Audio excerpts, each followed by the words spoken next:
What if I told you the Bible is full of creatures that sound nothing like angels or demons, not winged guardians or horned devils, but beings so strange, so powerful, they defy explanation? A fiery serpent with 6 wings. A wheel covered in eyes that never stops moving. A beast so massive, no human could ever tame it. These aren't fantasy. They're real descriptions found in the Holy Scriptures, each revealing a deeper truth about God's power, justice, and the hidden order of creation. In this video, we're counting down 10 of the most mystical and awe-inspiring creatures in the Bible, and at the very end, we'll meet the one who stands at the gates of paradise, holding a sword of fire, guarding the way to Eden itself. So if you thought you knew the Bible, think again. Let's begin. Number 10. In the book of Job, chapter 40, God speaks of a creature so massive, so untamable, that it leaves Job speechless. Its name is Behemoth. Described as the first of God's works, Behemoth is not a monster of chaos, but a majestic beast of incredible strength, grazing peacefully among the trees, unmoved by rivers that rage beside it. Its bones are like bronze, its limbs like iron. No human can capture it, no weapon can harm it, and no leash can ever hold it. But this creature is more than just a show of power. Behemoth is a living symbol of God's authority over creation and of the wild, untamed forces that only He can truly control. God challenges Job to look at Behemoth and reflect. It's a reminder that while humans may suffer and struggle, there are forces at work beyond their understanding, held in balance only by divine wisdom. To the ancient world, Behemoth may have looked like a myth.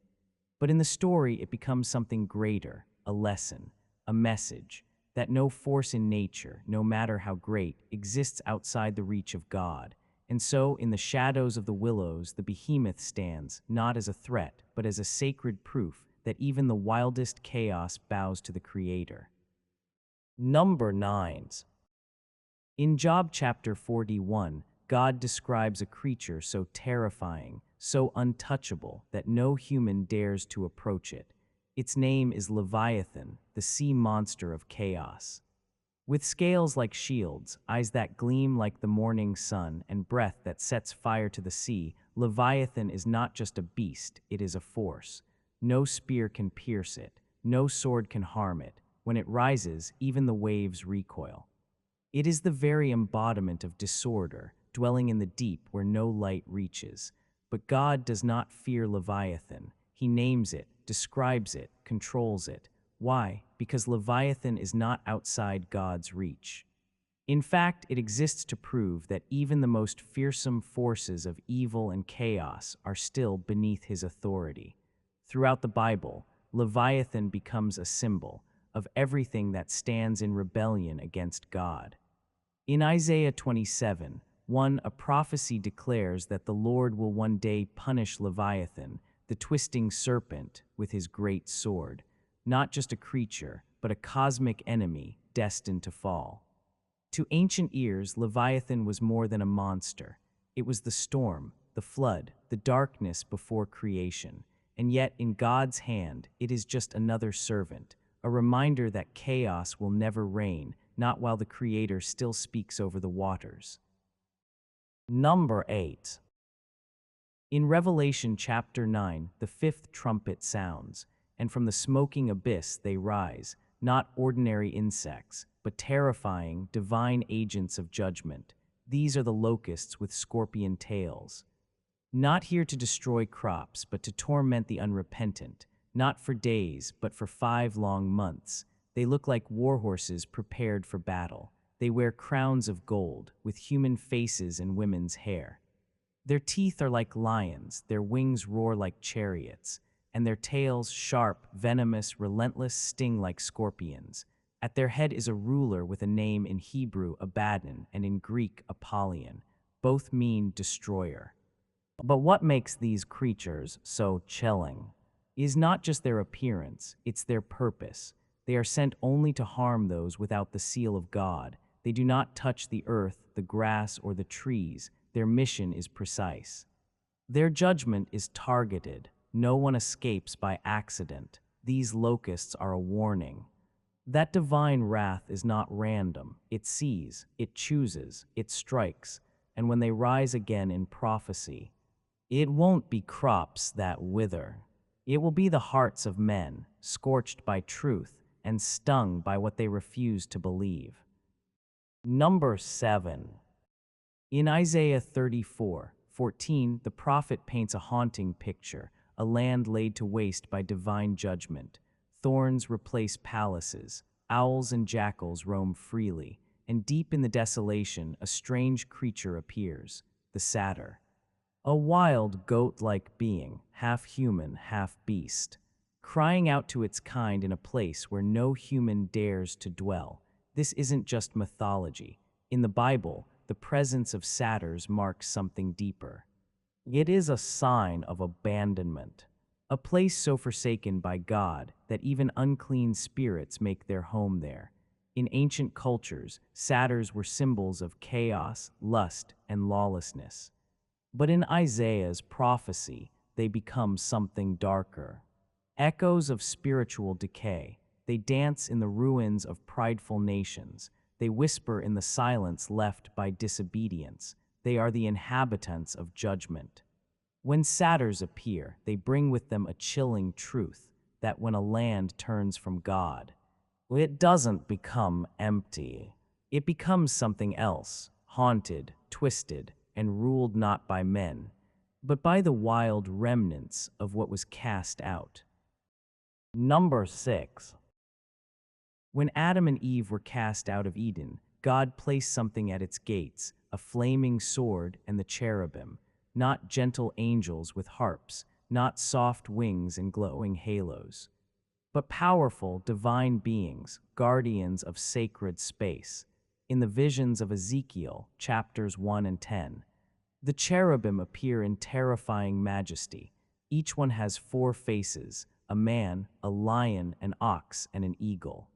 They move without turning, they are full of eyes, and they stand beneath the throne of God himself. They are not messengers, they are throne bearers. They carry the very presence of God. In the tabernacle and Solomon's temple, cherubim were carved into gold, woven into sacred veils, and placed above the Ark of the Covenant, their wings outstretched over the mercy seat, where heaven touched earth. But what do they truly represent? The cherubim are more than guards. They are symbols of divine order, watching over all creation. Wild and tame, man and beast, sky and earth. Their many faces remind us that nothing is hidden from God's sight. Their unblinking eyes see what we cannot, and their presence means one thing: this is holy ground.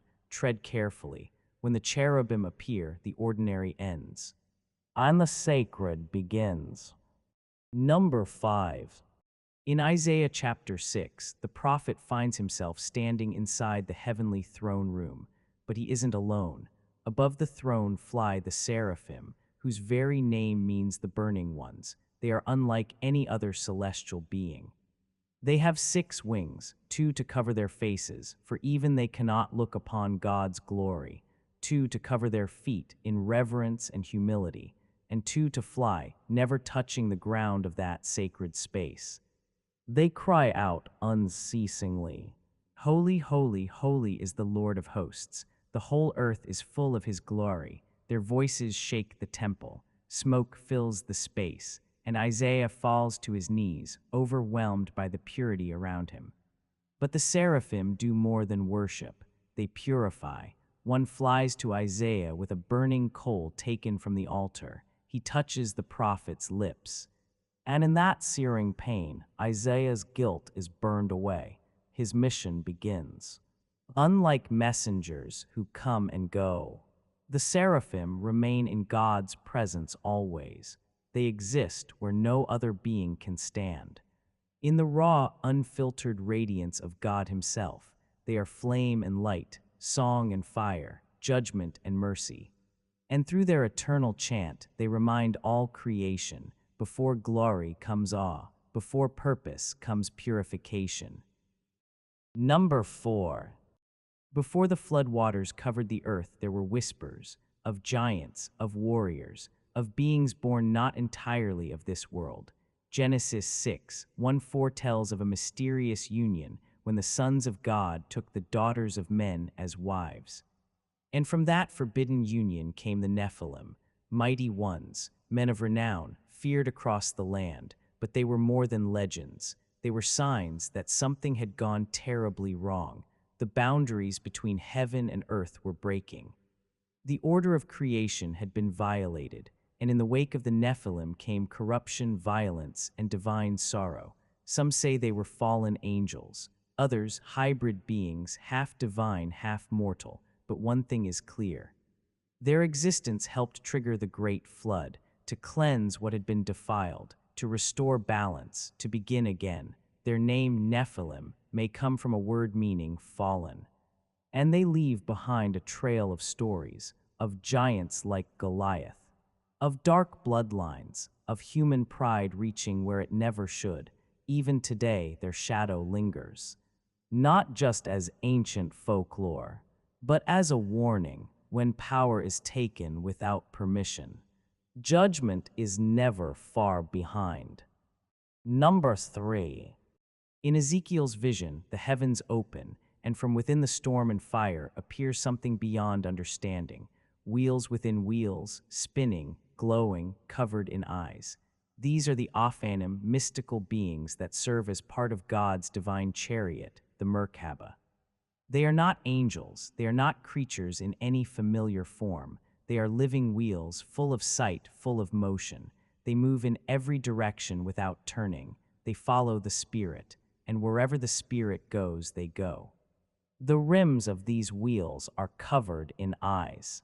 Watching all things, seeing all ends, not a single action escapes them. Not a single corner of the universe is hidden. They do not speak, they do not rest.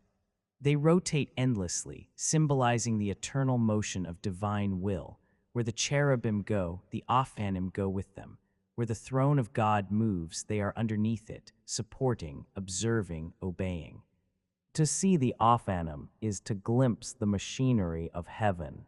The structure behind the mystery. They are symbols of divine awareness and perfect justice. Always turning, always present, never blind. They remind us that in God's kingdom, nothing is random, nothing is unseen, and nothing ever stops. Number 2. In Revelation chapter 12, a sign appears in the heavens, a great red dragon with 7 heads, 10 horns, and 7 crowns upon its heads. It is not just a creature, it is a symbol. It is Satan himself. The ancient serpent, the deceiver of the whole world. This dragon is vast in power. Its tail sweeps 1/3 of the stars from the sky.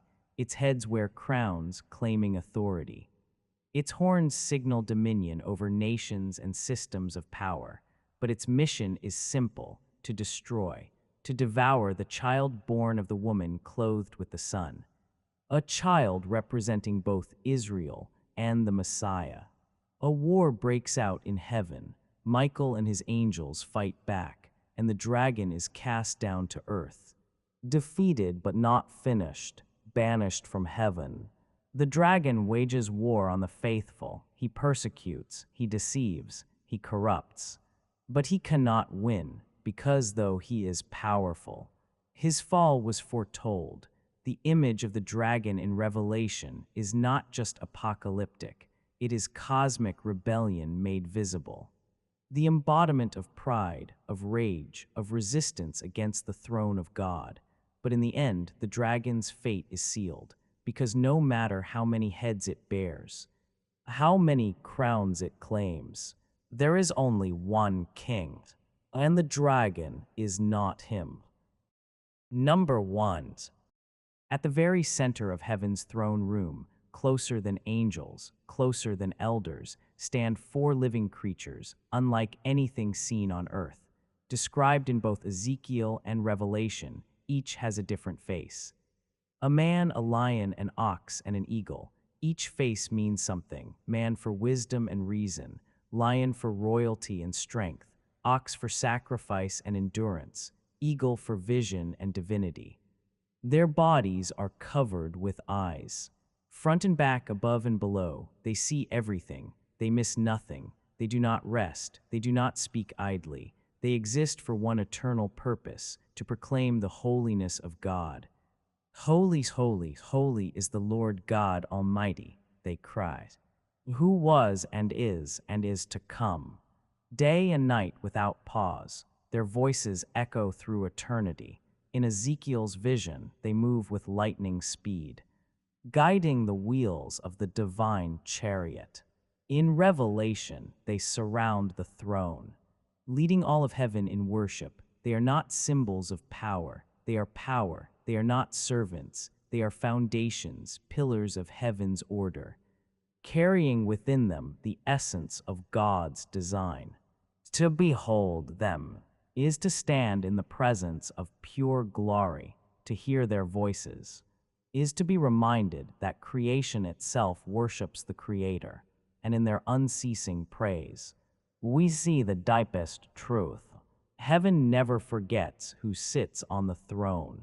From the burning seraphim to the untamable behemoth, from the wheels of eyes to the dragon cast from heaven, the Bible is filled with creatures that stretch the limits of our understanding, but they are not just strange or symbolic.